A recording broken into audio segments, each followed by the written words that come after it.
Hello everyone, I Kuldeep Sharma welcome you all to today's session of Daily News Analysis, where we are going to look at the most important news from the Hindu newspaper as well as Indian Express. But before I begin, let's look at the comment box and look at the answers which you have given from the previous class. So billionaire biography ने पहले एक question पूछा, sir कुछ teachers बता रहे हैं कि अगर स्टूडेंट्स का कोई रिलेटिव एनआरआई नहीं है फिर भी वो एनआरआई स्पॉन्सर मार्क कर दे जिससे उसको सीट मिल जाए एनएलयू में, अगर उसकी रैंक अच्छी नहीं है फिर भी, तो सर ऐसा करना ठीक रहेगा क्या? अगर अच्छी रैंक आ गई और बाद में एनएलयू स्टूडेंट को एनआरआई बेसिस पे कैटेगराइज करके एडमिशन दे तो क्या होगा, क्योंकि एनआरआई स्पॉन्सर की फीस हाई है. सो नो दिस, जितना मुझे पता है, जितना मैंने डिस्कशन किया रिगार्डिंग दिस, कि यूजुअली अगर आप एनआरआई स्पॉन्सर्ड मार्क भी कर देते हो but if you have a very good rank then it is not necessary कि आपको एनआरआई स्पॉन्सर्ड हो. तो अगेन अगर आपको इसका authentic, if you want to know the authentic view of different colleges, you have to contact each particular college regarding what is their policy regarding it. But in general इसके ऐसा नहीं होता है कि अगर आपकी रैंक अच्छी आई और आपने एनआरआई स्पॉन्सर्ड मार्क कर दिया तो आपको एनआरआई ही सीट मिलेगी. Okay, so remember this particular point कि मार्क करने से ऐसा कुछ नहीं होता है. डिपेंडिंग ऑन योर मार्क्स आपको उसी बेसिस पे आपको अच्छा कॉलेज या जो सबसे डेफिनेट कॉलेज होगा वही आपको मिलेगा. ओके, योगी बॉय ने आंसर दिया Ganga river. So probably this is the answer to the question. This is the answer to the question कि इंडिया की लॉन्गेस्ट रिवर, सबसे लॉन्गेस्ट रिवर कौन सी है, तो it is Ganga river. Yes. Devanshi Shekhawat, sir please tell what is India's rank in coal reserves in world, 4th और 5th, और world largest importer of coal क्या है. सो हम देवांशी पहले डिस्कस कर चुके हैं. सो अगर मैं आपको कोल रिजर्व में इंडिया की रैंक बताऊं तो कोल रिजर्व्स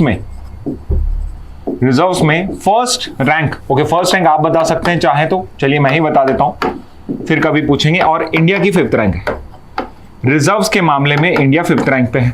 अब नेक्स्ट क्वेश्चन आता है कि कोल प्रोड्यूसर कौन है सबसे बड़ा, कोल का प्रोडक्शन कौन करता है, कि रिजर्व्स को वहां पे यूटिलाइज कौन करता है, तो चाइना हो जाएगा. इसके बाद कंज्यूमर अगर पूछा जाए तो अगेन कंज्यूमर भी चाइना फर्स्ट पे है, सेकंड पे इंडिया है. रिमेंबर दिस, कंज्यूमर सेकंड पे इंडिया है. बट एक्सपोर्ट्स की अगर बात करी जाती है, कोल सबसे ज्यादा एक्सपोर्ट कौन करता है, तो इनमें से कोई भी कंट्री एक्सपोर्ट ज्यादा नहीं करता है. इट इज सबसे ऊपर आ जाएगा आपका Indonesia. So Indonesia. So remember this कि सबसे रिजर्व्स के मामले में इंडिया 5th नंबर पे है.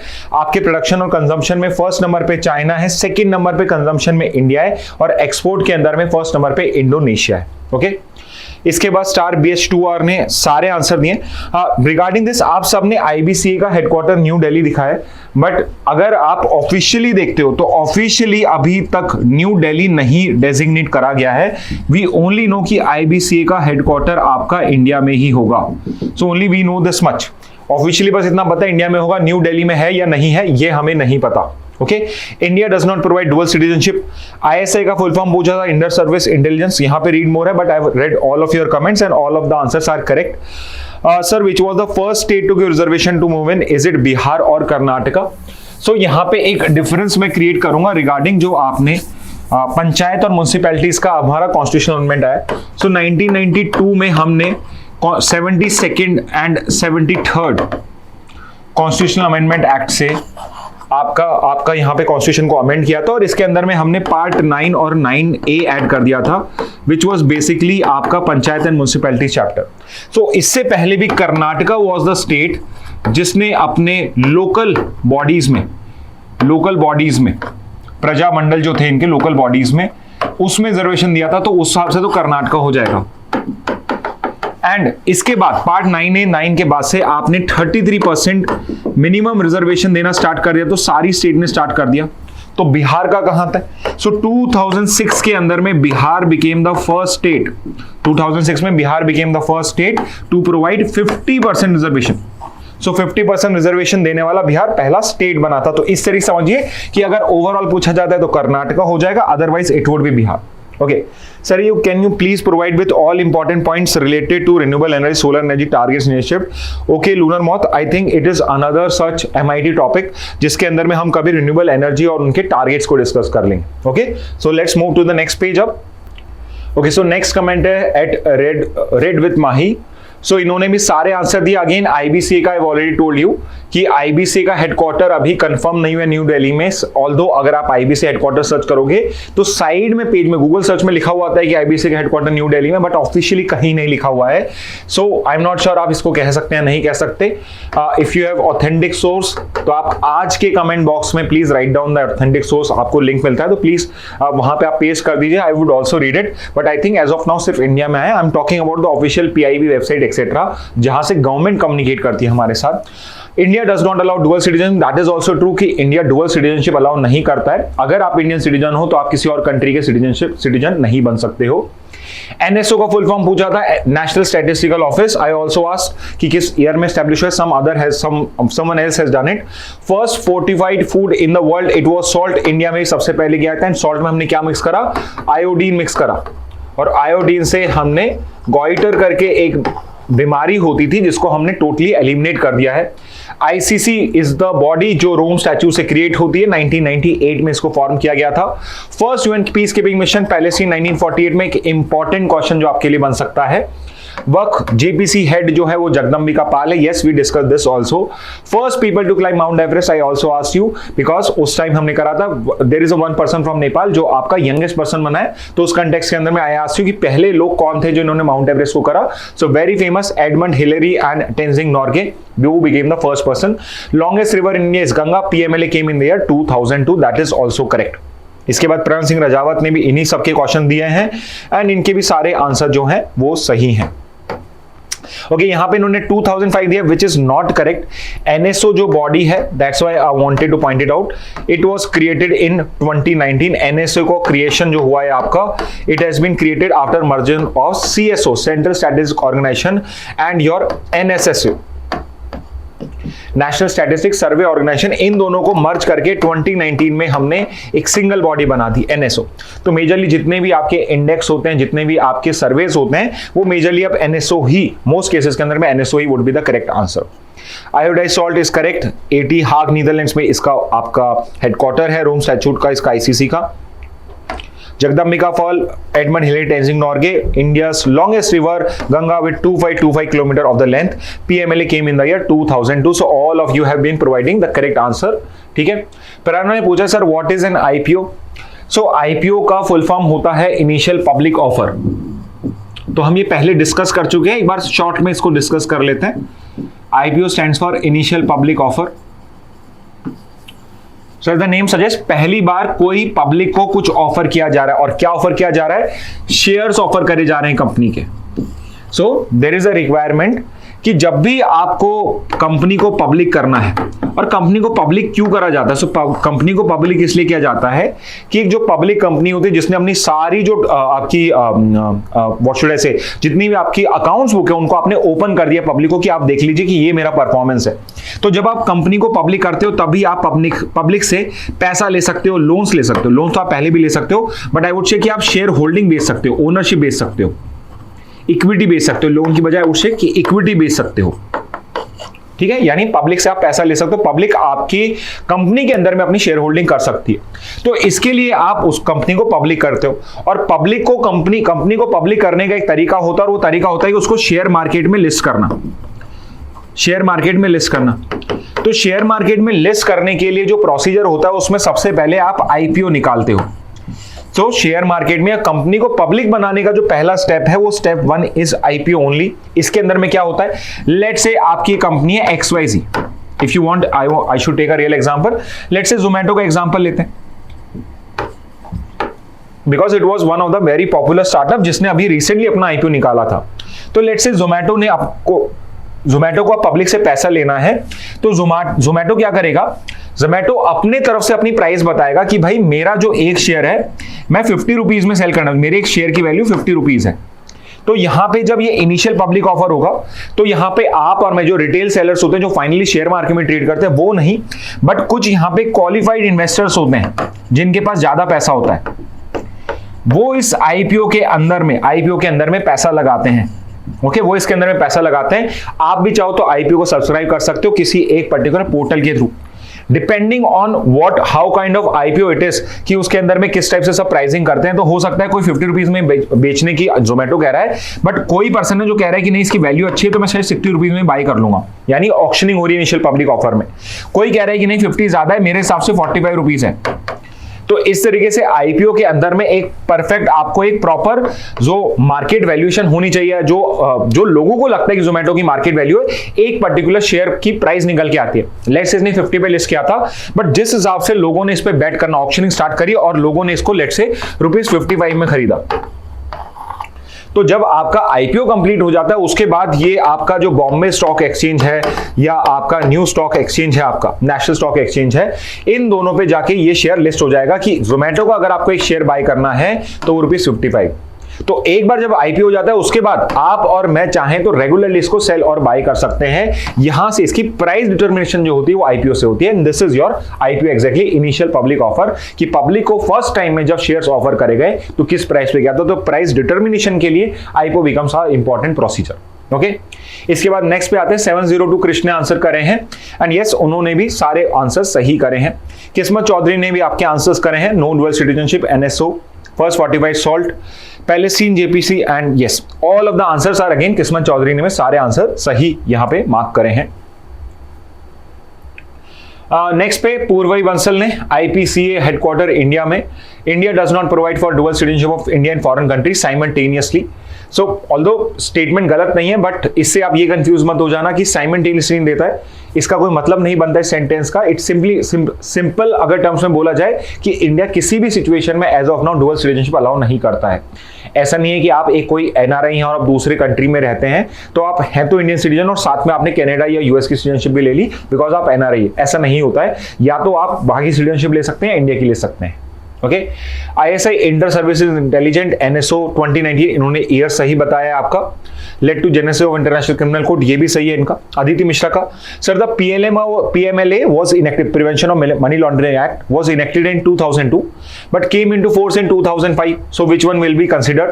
सो ऑलवेज रिमेंबर कि अगर अनलेस आपसे स्पेसिफिकली पूछा जा रहा है, इतना डील में क्वेश्चन आता नहीं है, पर आपसे स्पेसिफिकली पूछा जा रहा है कि ये कब फोर्स में आए थे तभी आप 2005 लिखोगे, अदरवाइज इनेक्टमेंट ईयर जो होता है एक्ट के आगे जो क्वेश्चन होता है उसी को आप लिखते हो।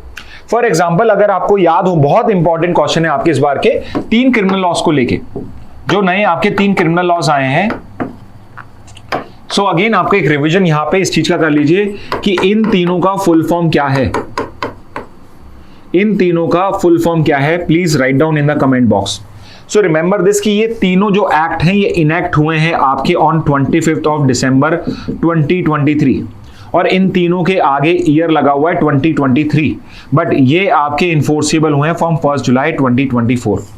सो रिमेंबर दिस पर्टिकुलर पॉइंट कि आपके जो ये एक्ट्स हैं ये इनेक्ट 2023 में हुए, तो इनके आगे अगर इनेक्टमेंट का ईयर पूछा जाएगा सो इट वुड ऑलवेज बी 2023। इसका हमें इन्फोर्सिबिलिटी से कोई लेना देना नहीं, इट्स ओनली कि ये जो प्रोस्पेक्टिवली है जो 1 जुलाई से एप्लीकेशन स्टार्ट हो जाएगी, ठीक है। इसके अलावा इनका ईयर भी 23 रहेगा। तो सिमिलरली पीएमएलए के साथ ईयर हम 2000 में ऐड करते हैं बिकॉज आपके पार्लियामेंट, आपके प्रेसिडेंट ने इसको जो एसेंट प्रोवाइड करा था वो 2002 में ही कर दिया था। अदिति मिश्रा ने फिर से दूसरा क्वेश्चन पूछे, सर प्लीज एक्सप्लेन वक्फ बिल वंस अगेन, कि वक्फ बिल के बारे में फिर से। So yes, in last class I asked you कि अगर आपको वक्फ बिल फिर से जानना है तो just mention in the comment box. So वक्फ को हम शॉर्ट में डिस्कस कर लें। तो वक्फ क्या होता है बेसिकली? सो वक्फ एक बेसिकली इंडाउमेंट है, और इंडाउमेंट क्या होता है? Endowment basically means a gift with a specific purpose. और इस्लाम के केस में या मुस्लिम्स के केस में ये स्पेसिफिक पर्पस हो सकता है एक रिलीजियस और चैरिटेबल पर्पस। सो वक्फ एक्चुअल में क्या है? वक्फ एक गिफ्ट है। गिफ्ट मूवेबल प्रॉपर्टी का भी हो सकता है और इमूवेबल प्रॉपर्टी का भी हो सकता है। सो वक्फ बेसिकली एक प्रॉपर्टी, एक गिफ्ट है जिसका एक स्पेसिफिक पर्पस है कि वो रिलीजियस और चैरिटेबल पर्पस के इस्लाम के लिए होती है। और जब आप वक्फ बेसिकली वक्फ की प्रॉपर्टी को डोनेट करते हो तो आप एक्चुअल में अल्लाह को डोनेट कर रहे हो, और ये एक बार आपने डोनेट कर दी तो ये इररिवोकेबल होती है, मतलब आप इसको रिवोक नहीं कर सकते हैं। सॉरी मैं प्रोनाउंस नहीं कर पाया। सो यहां पे आप अल्लाह को एक बार अगर प्रॉपर्टी दे दो तो वापस से आपको ये प्रॉपर्टी नहीं मिलेगी, ठीक है। तो यहां पे कई इश्यूज क्रिएट होते हैं, जैसे फॉर एग्जांपल आपका जो वक्फ का बिल था, पुराना वाला वक्फ का एक्ट है, उसके अंदर में एक पर्टिकुलर प्रोविजन है जो कहता है वक्फ बाय यूजर। विच मीन्स कि अगर कोई प्रॉपर्टी एक बार वक्त में यूज कर लिया, वक्त के पर्पस के लिए यूज हो गई, तो वो अब वक्त प्रॉपर्टी होगी इररिस्पेक्टिव ऑफ उसका रियल ओनर क्या है। इसके अलावा इसके अंदर में आपने एक जुडिशियल बॉडी क्रिएट करी थी, वक्फ ट्रिब्यूनल, जो सिविल कोर्ट की तरह वर्क करती थी, which means Waqf tribunal he decide करेगा कि कोई पर्टिकुलर प्रॉपर्टी वक्फ प्रॉपर्टी है या नहीं है। ठीक है, यानी कि आप rather than going to the court, वक्फ ट्रिब्यूनल खुद वक्त डिसाइड कर रहा है, वक्त का ट्रिब्यूनल ही डिसाइड कर रहा है कि कोई प्रॉपर्टी वक्त की प्रॉपर्टी है या नहीं है, और अगर उन्होंने डिसाइड कर दिया कि वक्त की प्रॉपर्टी, तो इट वुड बी अ वक्त प्रॉपर्टी। तो आपके कई इस टाइप के केसेस आ गए, जैसे सूरत म्युनिसिपल कॉर्पोरेशन का केस है कि सूरत म्युनिसिपल कॉर्पोरेशन की जो बिल्डिंग है वो वक्फ कहता है कि वो वक्फ की प्रॉपर्टी है, बिकॉज 1800 में आपके ये पर्टिकुलर जो बिल्डिंग थी वो एक सराय की तरह, जो पॉपुलेशन पिलग्रिमेज के लिए जाती है उनके लिए रुकने के लिए एक पर्टिकुलर प्रॉपर्टी इस तरीके से यूज करी जाती थी, तो सराय के लिए करी जाती थी। और जब आपका इंडिपेंडेंस हुआ उस टाइम में इसके प्रॉपर्टीज को अपडेट नहीं करा गया, तो यहां पे सूरत म्युनिसिपल कॉर्पोरेशन की जो बिल्डिंग है, जो इतने लास्ट इंडिपेंडेंस के टाइम से एटलीस्ट सूरत म्युनिसिपल कॉर्पोरेशन के पास है, उसको भी वक्फ प्रॉपर्टी क्लेम करा जाता।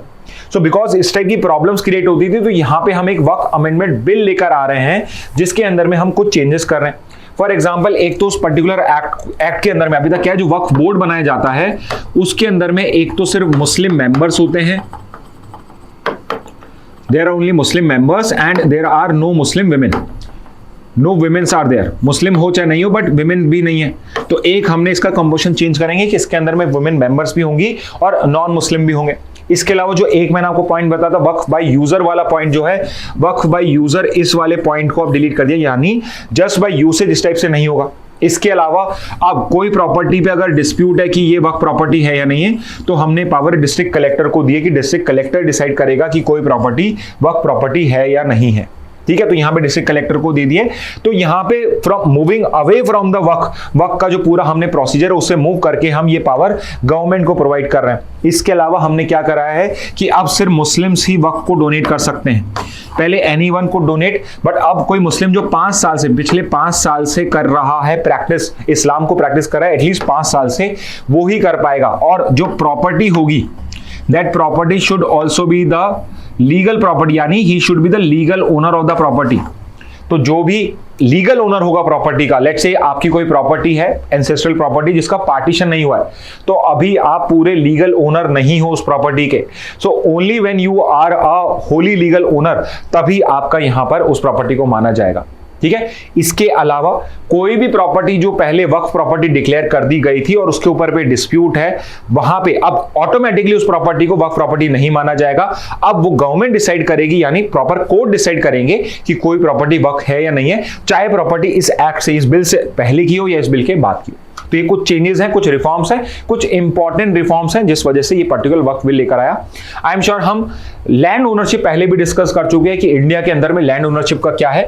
सो सबसे ज्यादा लैंड अगर आप देखते हो, सबसे ज्यादा आप लैंड पता करोगे इंडिया में, so it would be government of India. अगर पूरी गवर्नमेंट को एक साथ माना जाए तो government of India would be first. Second number पे आ जाएगा आपका ministry of defence. Third number पे आ जाएगा आपका ministry of railways. Fourth number पे आ जाएगा आपका Christian missionaries and fifth number पे आ जाएंगे आपके वक्फ board. So you can see कि after your this government of India and उससे रिलेटेड मिनिस्ट्री, उसके बाद 2 रिलीजियस बोर्ड्स हैं, रिलीजियस इंस्टीट्यूशंस हैं जिनके पास में सबसे बड़ा लैंड ओनरशिप है इंडिया के अंदर में। ओके, तो ये है regarding a small discussion regarding वक्फ बिल। कुणाल सहेवाल ने आंसर दिए, United Nation Security Council 15 members होते हैं, 5 परमानेंट एंड इसके अलावा 10 मेंबर्स आपके obviously non permanent which are elected for 2 years. इसके बाद देयर इज G4 ग्रुपिंग, सो हम ये भी डिस्कस कर चुके हैं। सो G4 एक डेवलपिंग कंट्रीज का ग्रुपिंग था विच वांट्स कि हमें भी वीटो पावर मिलनी चाहिए, हमें भी एक परमानेंट स्टेटस मिलना चाहिए, और वो 4 कंट्रीज है, इंडिया, ब्राजील, जापान और जर्मनी। ये चारों कंट्री एक दूसरे की जो परमानेंट मेंबरशिप है उसको सपोर्ट करती हैं, जिसके अगेंस्ट में इन्होंने, इसके अगेंस्ट में कुछ कंट्रीज ने मिलकर बनाया है coffee club. Okay, so they want कि हमारी भी परमानेंट मेंबरशिप आनी चाहिए।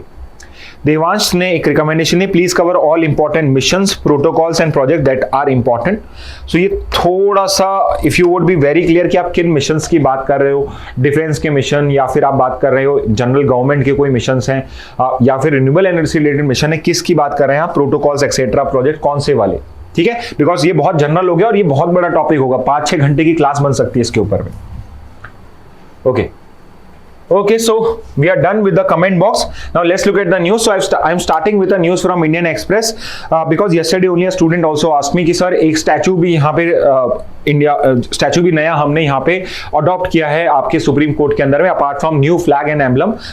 एम्बलम और नॉट एम्बलम सॉरी, फ्लैग और इंसिग्निया नया, कि जो बेसिकली आपका स्टैम्प होता है कोर्ट का, वो हमने एक नया चूज करा है और नया फ्लैग करा है। सो एक question which you can answer in the comment boxes कि जो नया सुप्रीम कोर्ट का फ्लैग है, नया सुप्रीम कोर्ट का फ्लैग है, उसका कलर क्या है, colour of supreme court flag. And if possible, if you have already studied it, you can also write down कि वो जो पर्टिकुलर फ्लैग है या इंसिग्निया है उसके अंदर में क्या 3 चीजें इंपॉर्टेंट है, क्या 3 चीजें या क्या 3 मॉन्यूमेंट्स को या चीजों को हमने उसके अंदर में शो करा है। ओके, तो ये आपका मेंशन कर सकते हैं कमेंट बॉक्स में। तो यहाँ पे हमने लेडी जस्टिस, जो आपकी ये पर्टिकुलर फोटो आप देख रहे हैं, थोड़ी शॉर्ट फोटो, स्मॉल फोटो है, बट इसमें आप देख सकते हैं कि हमने एक नई लेडी जस्टिस का एक नया स्टैचू यहाँ पे अडॉप्ट करा है।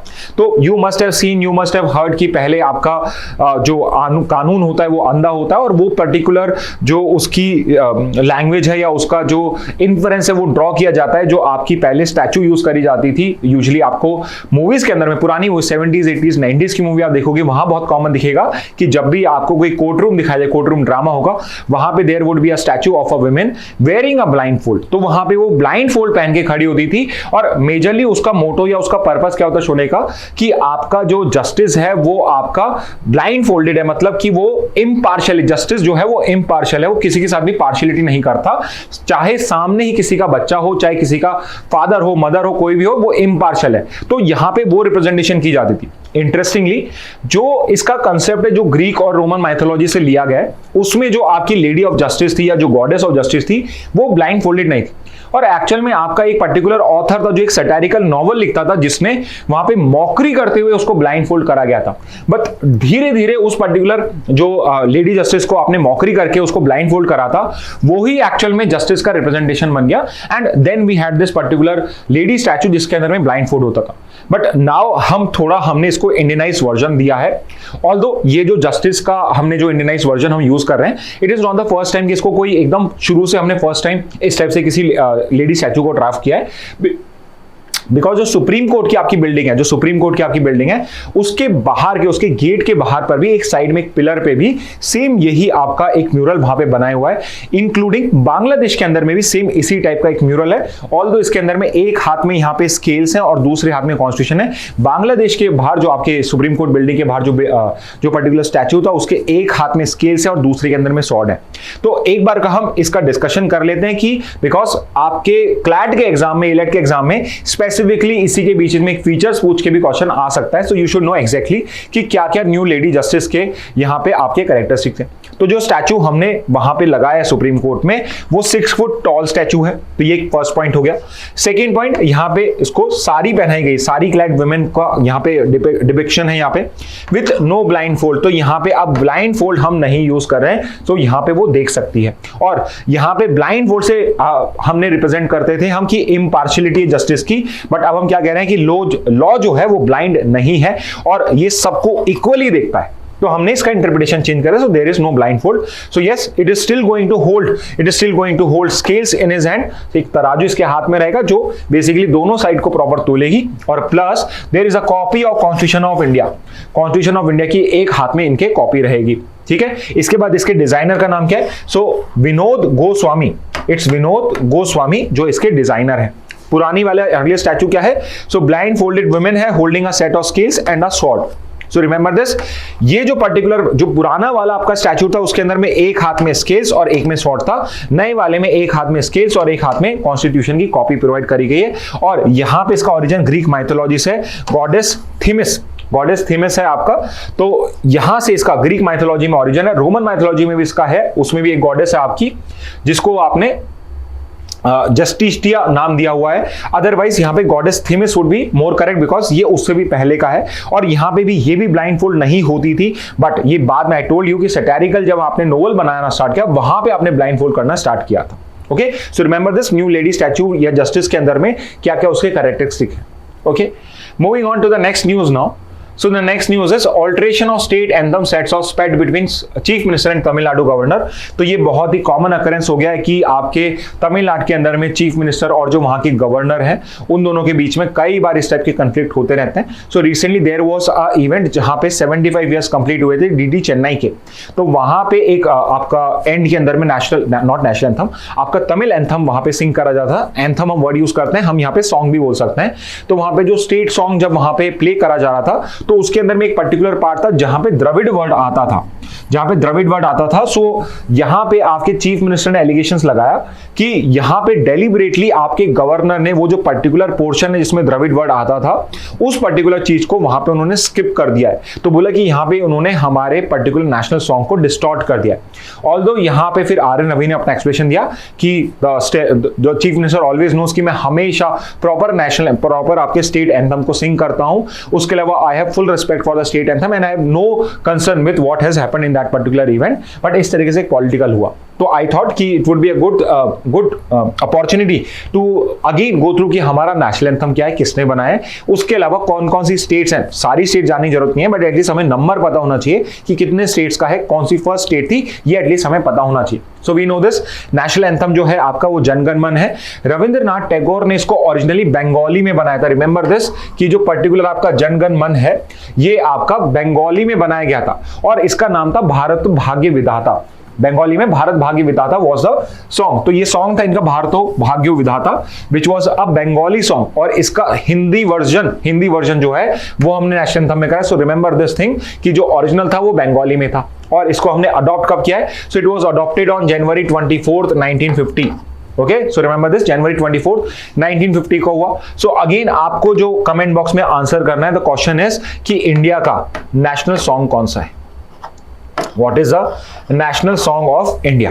ओके, सो ये आपको करना है। और इसके ऑथर कौन थे, कंपोजर कौन थे, ऑथर या कंपोजर, इसको किसने यहाँ पे ड्राफ्ट किया है, वो बेसिकली नेशनल सॉन्ग क्या है और किसने करा, ये आप उसमें आंसर कर सकते हैं। स्टेट एंथम या सॉन्ग्स पे हम आते हैं तो इंडिया के अंदर में 14 states and 1 union territory of Puducherry. 14 तो स्टेट्स हैं और एक आपकी यूनियन टेरिटरी जिसका खुद का स्टेट सॉन्ग या स्टेट एंथम है। यहाँ पे पहला स्टेट जिसने इसको कॉन्स्टिट्यूट करा था, खुद का अपना नेशनल सॉन्ग बनाया, यहाँ पे स्टेट सॉन्ग बनाया, वो थी आंध्र प्रदेश और लेटेस्ट है तेलंगाना। 2024 में ही तेलंगाना ने अपना खुद का एक स्टेट सॉन्ग या स्टेट एंथम यहाँ पे कंपोज किया है। तो सिंपल रीजन बीइंग तेलंगाना का अलग क्यों है कि पहले 2014 से पहले आंध्र प्रदेश और तेलंगाना एक ही थे। तो तेलंगाना जो रीजन था आपका हैदराबाद आसपास का रीजन, उसमें भी आंध्र प्रदेश का स्टेट सॉन्ग यूज होता था। अब फाइनली बिकॉज ये दोनों अलग हो चुके हैं तो Telangana is the latest and Andhra Pradesh was the first state जिसने अपना खुद का नेशनल सॉन्ग या एंथम यहाँ पे सिंग करा, कंपोज किया है। ओके, नेक्स्ट न्यूज पे आते हैं। PM to launch national learning week today. So अभी हमने कर्मयोगी सप्ताह, आपकी गवर्नमेंट ने कर्मयोगी सप्ताह लॉन्च करा है, कर्मयोगी सप्ताह। तो यहां पे it's basically a training week. यहाँ पे ट्रेनिंग, नेशनल ट्रेनिंग वीक है, किसके लिए, आपके या मेरे लिए नहीं, यहाँ पे आपके जो सिविल सर्वेंट्स होते हैं, आईएएस आईपीएस होते हैं, उन सब के लिए अब आपका एक ये मिशन कर्मयोगी चलाया हुआ है।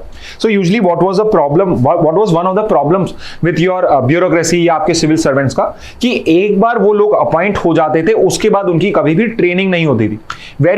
It was very not very frequent कि आपको कोई 10 साल में 15 साल में कोई ट्रेनिंग के लिए सेंड किया जा रहा है। तो यहाँ पे बिकॉज उनकी रेगुलर ट्रेनिंग नहीं होती थी, so there was a gap in their capacity building. जितना उनको काम करना चाहिए, जिस तरीके से वो बेटर काम कर सकते हैं, उसके लिए वो इतने रेडी नहीं हो पाते थे। तो इसके लिए मिशन कर्मयोगी है जो आपका स्टार्ट किया गया था, जिसके बेसिस पे आपके सिविल सर्वेंट जो होते हैं उनकी रेगुलरली ट्रेनिंग होती रहती है। ऑनलाइन ट्रेनिंग प्रोग्राम चलते रहते हैं इनके, कई बार इनको ऑफलाइन या डिफरेंट सेंटर्स पे भेज के भी इनकी ट्रेनिंग करी जाती है।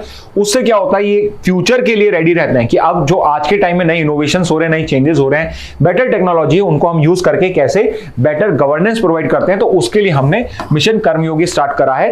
एंड मोर इंपॉर्टेंटली यहाँ पे we want to improve the bureaucracy and citizen interaction. After a point of time many civil servants become arrogant also. तो बिकॉज उनको ये भूल चुके हैं कि वो भी उसी सोसाइटी या समाज का हिस्सा जिससे वो आज ब्यूरोक्रेट बन के बैठे हैं, और इसलिए इट इज वेरी इंपॉर्टेंट कि they are the servants of the citizenry. तो सिटीजनरी के वो सर्वेंट्स हैं, तो अकॉर्डिंगली वो उन्हीं के साथ उसी तरीके से बिहेव करें। तो उसको भी इंप्रूव करने के लिए हम ये चीज करते हैं। इसके अलावा एक IGOT करके है, IGOT stands for your integrated government online training. तो ये क्या है, ये एक प्लेटफॉर्म है, इट्स अ वेबसाइट, एक वेबसाइट है जहां पे आपके जो कर्मयोगीज है, Karmayogis is a term for civil servants only, जहां पे जाके ये ऑनलाइन ट्रेनिंग कहीं किसी भी पर्टिकुलर टॉपिक के ऊपर भी जाके ऑनलाइन ट्रेनिंग स्टार्ट कर सकते हैं। तो उसी के लिए आपका IGOT कर्मयोगी प्लेटफॉर्म इन्होंने बिल्ड करा है। ओके, सो उसी के कंटेक्स्ट के अंदर में इस बार का ये जो पर्टिकुलर वीक है इसको नेशनल लर्निंग वीक डिक्लेयर करा गया है। ओके, नेक्स्ट न्यूज पे आते हैं। नेक्स्ट न्यूज है आपकी regarding supreme court recalls is 2022 judgment on benami law amendments. So आपका एक पर्टिकुलर एक्ट है, 1988 में एक एक्ट आया था, बेनामी ट्रांजैक्शन एक्ट 1988, जिसको अमेंड किया गया था 2016 के अंदर में भी अमेंड करके थोड़े इसमें चेंज किए गए थे। सो बेनामी ट्रांजैक्शन एक्ट जो है ये बेसिकली जो बेनामी ट्रांजैक्शंस होते हैं उनको यहां पे इलीगल डिक्लेयर कर देता है। So it declares all kind of benami transactions illegal. और it's very easy to understand कि बेनामी ट्रांजैक्शन क्या होता है। एज अ नेम सजेस्ट, जिनमें कोई नाम नहीं होता ट्रांजैक्शन में कि किसने किसको प्रॉपर्टी सेल करी, या एक प्रॉपर्टी एक पर्टिकुलर पार्टी पता है बट दूसरी पार्टी कौन सी है, या प्रॉपर्टी का ओनर कौन है ये नहीं पता पड़ता, उन सबको बेनामी ट्रांजैक्शन किया जाता है। सो यूजुअली ये ज्यादा पॉपुलर हो गया या ये ज्यादा शो इसलिए होता है बिकॉज लोग अपनी जो ब्लैक मनी है, उनका जो काला धन है उसको छुपाना चाहते हैं। बिकॉज अगर आपके पास कोई प्रॉपर्टी है या आपके पास बहुत सारी प्रॉपर्टी है तो हो सकता है कि अगर इनकम टैक्स डिपार्टमेंट या किसी डिपार्टमेंट की नजर में आप आओ, सो दे माइट आस्क यू कि आपकी तो इनकम इतनी है या आप इनकम टैक्स तो इतना ही पे करते हो, तो आपने ये प्रॉपर्टी कब खरीदी और किन पैसों से खरीदी।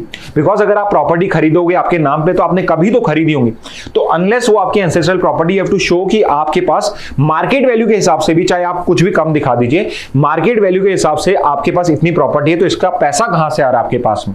मोर ओवर ये जो प्रॉब्लम है गवर्नमेंट सर्वेंट्स को ज्यादा होती है क्योंकि उनकी सैलरी तो बहुत लिमिटेड होती है, बट बिकॉज ऑफ करप्शन उनके पास में क्या होता है, जो काला धन या ब्लैक मनी होता है वो बहुत सारा, जिसको वो टैक्स नहीं पे करते या करप्शन से अर्न करा हुआ पैसा है वो बहुत सारे इकट्ठा हो जाता है। एंड उसका सबसे बेस्ट सोर्स जो उन्हें मिलता है इन्वेस्ट करने के लिए वो मिलता है प्रॉपर्टी।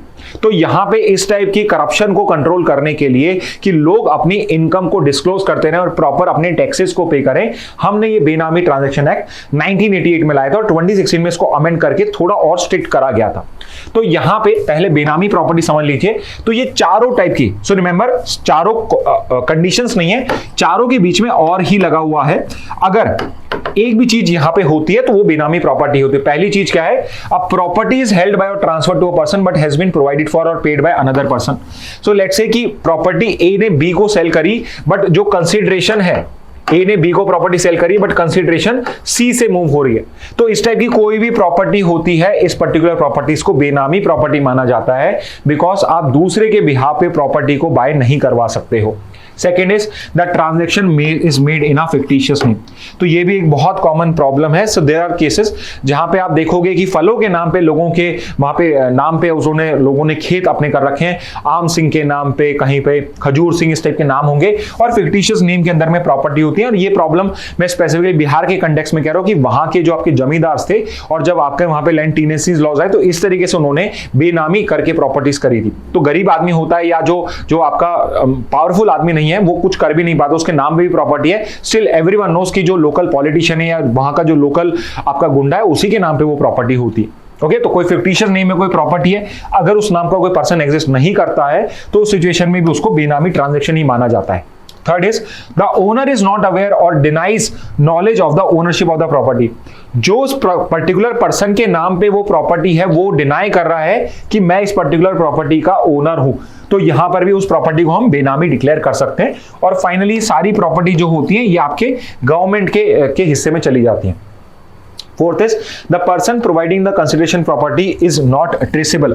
सो यहां पे जिसने उस पर्टिकुलर प्रॉपर्टी के लिए पैसा दिया, लेट से कि ए ने बी को दिया और बी के फादर ने ही उसकी कंसिडरेशन पे करी है, बट बी का जो फादर है वो यहां पे ट्रेसेबल नहीं है, वो यहां पे गायब हो चुका है। तो अगर इस सिचुएशन में जिसने पैसा पे करा है प्रॉपर्टी खरीदने के लिए, अगर वो ही गायब हो जाए, जैसे मान लेते हैं विजय माल्या, नीरव मोदी, ये लोग फ्यूजिटिव्स हो चुके हैं, तो इनकी भी अगर कोई ट्रांजैक्शन के अंदर में कंसिडरेशन प्रूव नहीं हो पाएगी तो इनकी प्रॉपर्टी को भी बेनामी ट्रांजैक्शन ट्रांजैक्शन डिक्लेयर किया जा सकता है। तो अगर कोई भी ऐसी सिचुएशन होती है तो उन सबको हम बेनामी प्रॉपर्टी डिक्लेयर करते हैं।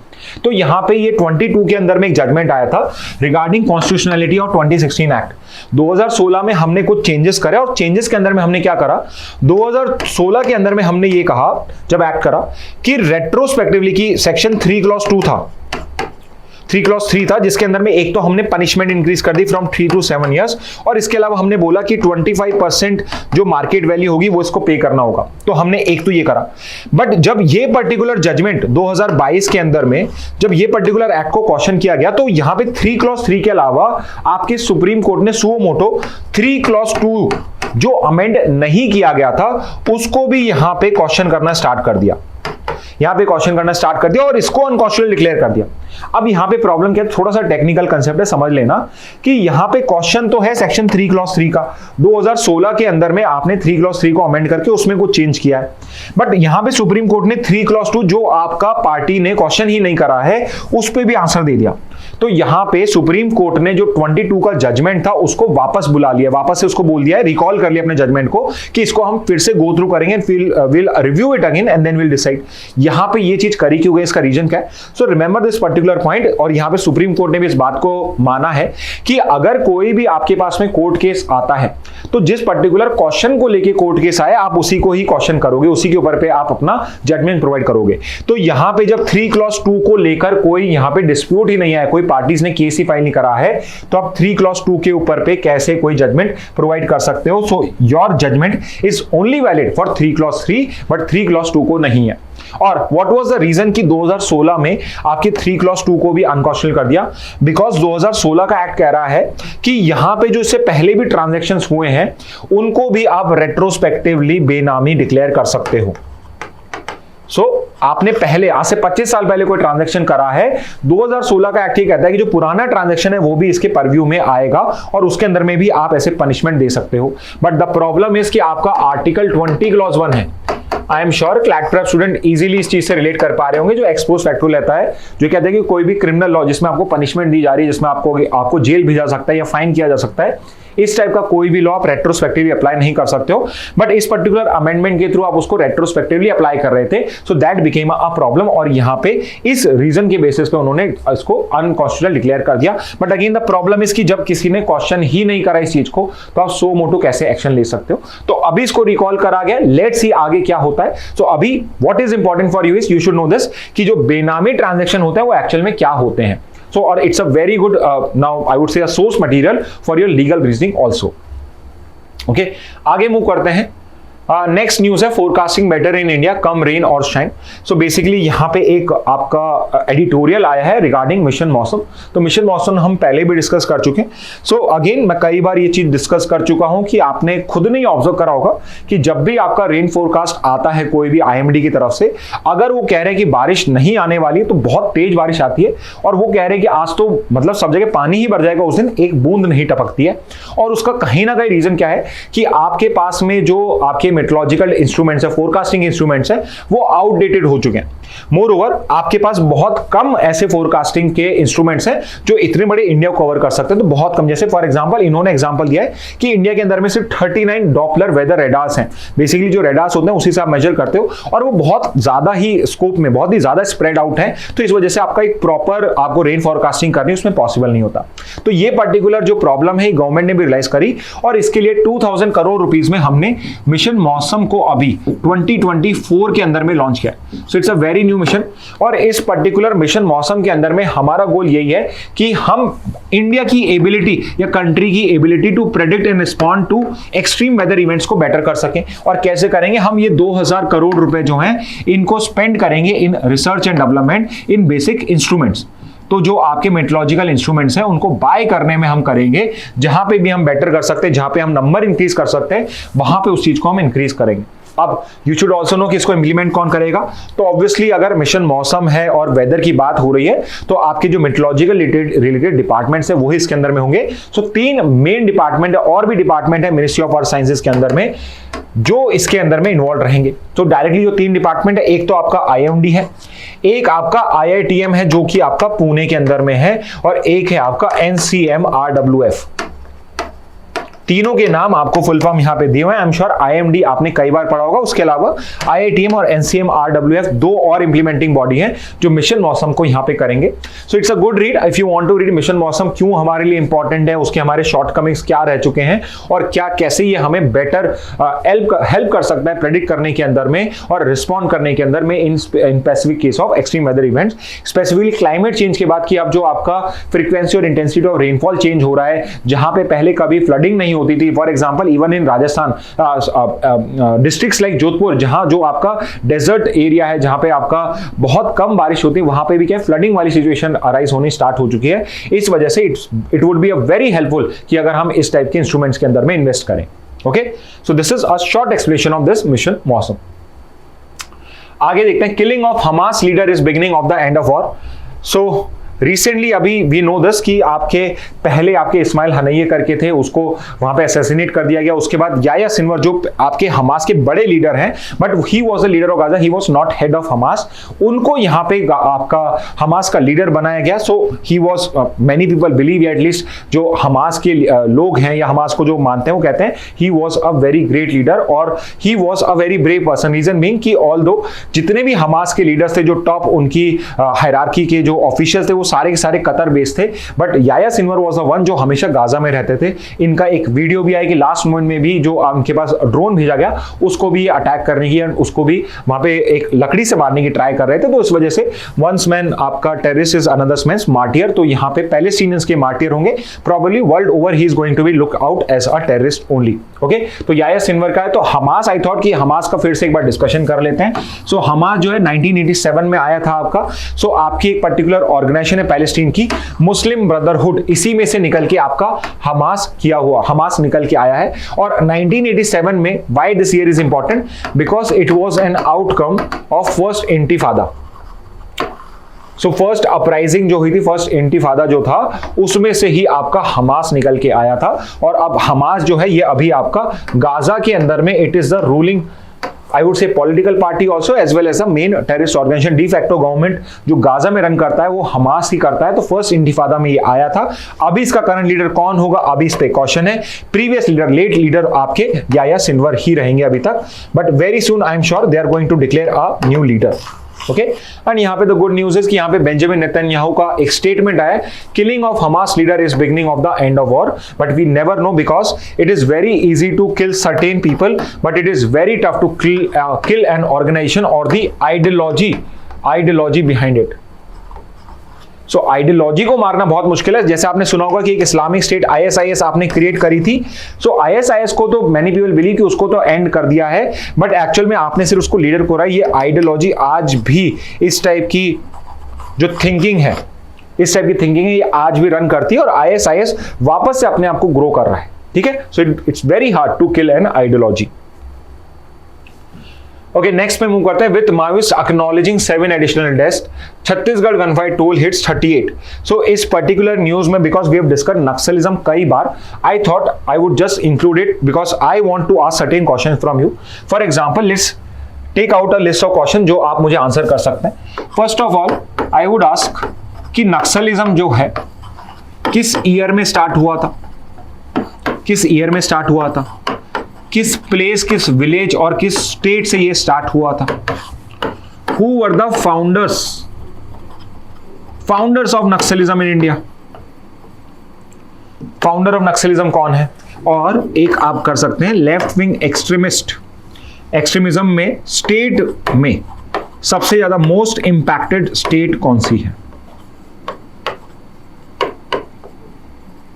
मोस्ट इंपैक्टेड स्टेट कौन सी है। So I think the answer is on the board only, but you can still write it down. तो ये 4 क्वेश्चन है जो नक्सलिज्म पे आपको आंसर करने हैं।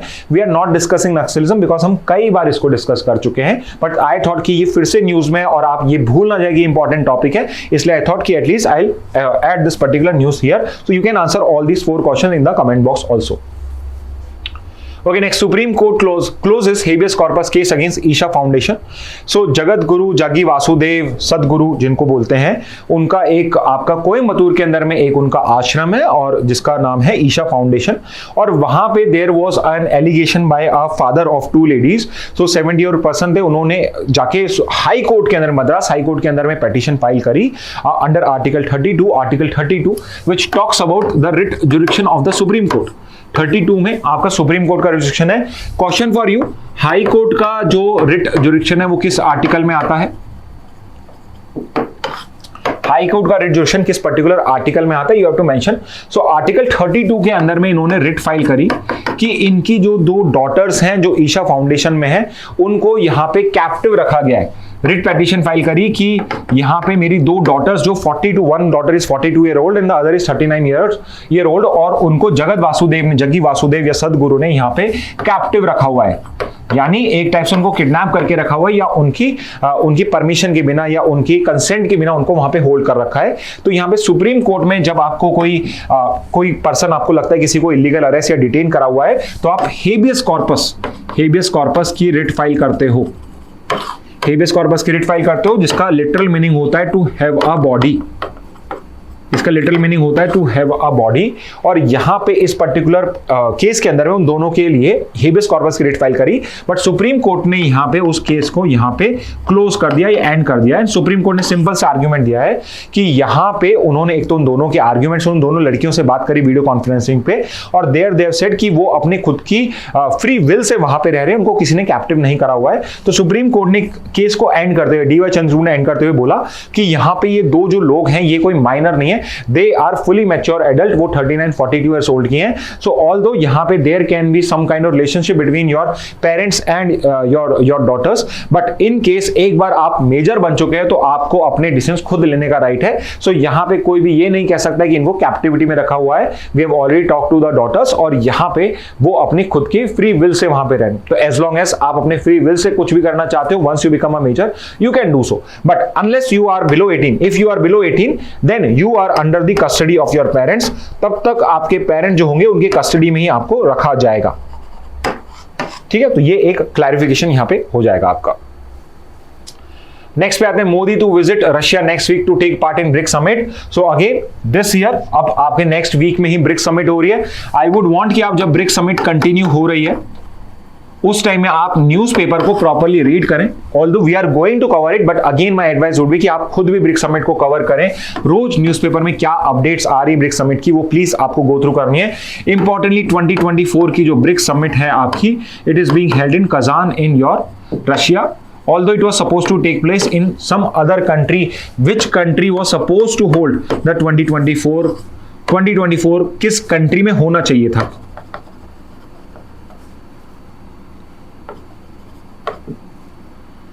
Original host country. ओके, तो इस तरह से ड्राफ्ट कर सकता हूं क्वेश्चन, ओरिजिनल होस्ट कंट्री 24 का कौन था, और you can also write down, इसका भी आंसर वो हो जाएगा 2025 में नेक्स्ट ईयर कौन होस्ट करने वाला है। ठीक है, तो ब्रिक्स समिट जो है इस बार की आपकी कजान के अंदर में होने वाली है। नेक्स्ट ईयर की समिट कहां होने वाली है और 24 की समिट कहां होने वाली थी। ऑल्सो इफ यू नो मोर कि उस पर्टिकुलर कंट्री ने इस बार होस्ट करने से क्यों मना कर दिया है। ठीक है, तो आप ये कर सकते हैं इसमें आंसर। नेक्स्ट पे आते हैं, child betrothals are employed to escape punishment, Supreme Court. So we know this कि आपका prevention of child marriage act है 2006 का। 2006 का ये आपका एक्ट है, prevention of child marriage act 2006 का है। एंड इसके अंदर में if the girl is below 18 years and a boy is below 21 years, उस केस के अंदर में अगर इनकी मैरिज कराई जाती है तो it is considered as a child marriage. तो यहां पे सुप्रीम कोर्ट ने बोला ये चाइल्ड बीथ्रोटल्स की जो एक आपके कस्टम चलते आ रहे हैं उसके अंदर में बेसिकली क्या होता है, तो आपने सुना होगा, it's very common, still very common in rural areas, कि यहाँ पे जो पेरेंट्स होते हैं दोनों साइड्स के, वो एक दूसरे को प्रॉमिस कर देते हैं, एक ओरल प्रॉमिस कर देते हैं कि जब ये मेरे जो बच्चे हैं ये बड़े हो जाएंगे तो मैं अपना बेटा आपको दे दूंगा और आपकी बेटी हमारे घर की बहू बन जाएगी। तो इस टाइप के आप चाइल्ड बीथ्रॉट कर देते हो। यहाँ पे आप पहले ही डिसाइड कर देते हो कि जब मेजर बनेंगे तो अब इनकी शादी कैसे होगी। तो यहाँ पे सुप्रीम कोर्ट ने क्या बोला है कि ऑल्दो कहीं पर भी ये डायरेक्टली मना नहीं है कि यहाँ पे आप कोई बाइंडिंग कॉन्ट्रैक्ट नहीं कर रहे हो। यहाँ पे कल अगर पेरेंट्स अपनी बात से मुकर जाएं या बच्चे शादी ना करना चाहें तो no one can bound them, but still यहाँ पे it's a ploy to escape punishment कि many a times because child के अंदर में इस टाइप से चाइल्डहुड के टाइम इस टाइप से प्रॉमिस कर देते हैं पेरेंट्स, तो यूजुअली यहाँ पे चाइल्ड्स की शादी जो होती है वो करीब करीब उसी टाइम पक्की हो जाती है। इट इज वेरी सेल्डम कि बाद में जाके कुछ चेंज होता है। तो ये इन्होंने बोला है कि इस टाइप की जो आपके प्रैक्टिसेस हैं इनको भी स्टॉप करने की रिक्वायरमेंट है। ऑल दिस की कोई लीगल वैलिडिटी नहीं है, इसके अंदर में कोई लीगल पनिशमेंट नहीं है, बट स्टिल इस टाइप की प्रैक्टिसेस जो होती है ये भी आपके चाइल्ड मैरिजेस को प्रमोट कर रही हैं, अभी भी करंटली प्रमोट कर रही हैं। तो इन सब चीजों को भी हमें स्टॉप करने की रिक्वायरमेंट है, बिकॉज जब तक कोई चाइल्ड है तब उस पे उसके अगेंस्ट में कोई इस टाइप का कोई क्राइम होता है तो उस पर आप पॉक्सो लगा सकते हो, बाकी आप prevention of child marriage act लगा सकते हो। उसके अलावा उसका राइट टू एजुकेशन है। ये सब राइट्स को इफ यू वांट कि ये सब जो इसके अंदर में राइट्स मिले हुए हैं उसको जो सेफगार्ड्स मिले, अगर हम चाहते हैं कि उनको प्रॉपर तरीके से सेफगार्ड प्रोवाइड करा जा सके, so we should even avoid this kind of child betrothals type के जो कस्टम्स आपके चलते आ रहे हैं। So again I would advise, अगर आप हिंदू न्यूज़पेपर पढ़ते हैं तो इस टाइप की न्यूज को आप कवर करा करें, because again they are very good source material for your legal reasoning also. So it is only for that purpose that I have included this particular news also. Next पे आते हैं 4 month old baby dies as migrant boat sinks off France in latest tragedy.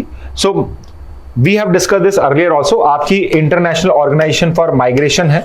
So again comment box में आप इसका headquarter मुझे बता सकते हैं और प्लस इसका स्टैब्लिशमेंट ईयर आप बता सकते हैं। ये 2 पॉइंट्स हैं जो आपको पता होने चाहिए। आप ये बता सकते हैं इनकी एक रिपोर्ट आई थी लास्ट ईयर और उस रिपोर्ट के अंदर में they have given certain reasons causes. तो लास्ट डेकेड के अंदर में जितने भी आपके माइग्रेंट्स की डेथ हुई है उसका जो primary reason has been drowning. Boat डूब जाती है और ड्राउनिंग से जो डेथ होती है that is the major cause of death of migrant. So I wanted to cover this particular point. तो अगेन एक रिवीजन हो जाएगा many of you who don't know this कि as per this particular report of international organisation of migrants the major cause of migrant death is basically drowning. Okay, अब आपको headquarter और establishment year of IOM को आपको comment box में mention करना है। Indian express से न्यूज है कुछ आपकी।